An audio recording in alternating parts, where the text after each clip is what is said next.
ಬಾಲ್ಯದಿಂದಲೂ ಮೂಗಿನ ಒಳಗೆ ಕೈ ಹಾಕುವ ಅಭ್ಯಾಸ ಕೆಲವರಿಗೆ ಇರುತ್ತೆ. ಇದು ಕ್ರಮೇಣ ದೊಡ್ಡವರಾದ ನಂತರವೂ ಮುಂದುವರಿಯುತ್ತೆ.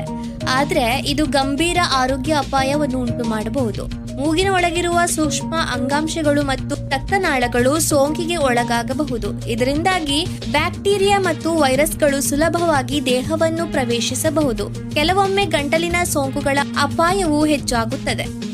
ಕೈಗಳಲ್ಲಿರುವ ಸೂಕ್ಷ್ಮ ಜೀವಿಗಳು ನೇರವಾಗಿ ಮೂಗಿಗೆ ತಲುಪಿ ಶೀತ, ಜ್ವರ ಅಥವಾ ಮೂಗಿನ ಉರಿಯೂತದಂತಹ ಸಮಸ್ಯೆಗಳನ್ನು ಉಂಟು ಮಾಡಬಹುದು. ಈ ಅಭ್ಯಾಸವನ್ನು ಬಿಡಲು ಕೆಲವು ಸುಲಭ ವಿಧಾನಗಳನ್ನು ಅಳವಡಿಸಿಕೊಳ್ಳಬಹುದು. ನಿಮ್ಮ ಮೂಗು ತುರಿಕೆ ಅಥವಾ ಉಸಿರು ಕಟ್ಟಿಕೊಂಡರೆ ಟಿಶ್ಯೂ ಪೇಪರ್ ಬಳಸಿ. ನಿಮ್ಮ ಕೈಗಳನ್ನು ನಿಯಮಿತವಾಗಿ ತೊಳೆಯಿರಿ ಮತ್ತು ಅವುಗಳನ್ನು ಸ್ವಚ್ಛವಾಗಿಡಿ. ಮೂಗು ಸ್ವಚ್ಛಗೊಳಿಸಲು ಉಪ್ಪು ನೀರಿನ ಸ್ಪ್ರೇ ಬಳಸಿ. ಈ ಅಭ್ಯಾಸವು ಒತ್ತಡ ಅಥವಾ ಆತಂಕಕ್ಕೆ ಸಂಬಂಧಿಸಿದ್ದರೆ ವಿಶ್ರಾಂತಿ ವ್ಯಾಯಾಮಗಳನ್ನು ಅಳವಡಿಸಿಕೊಳ್ಳಿ.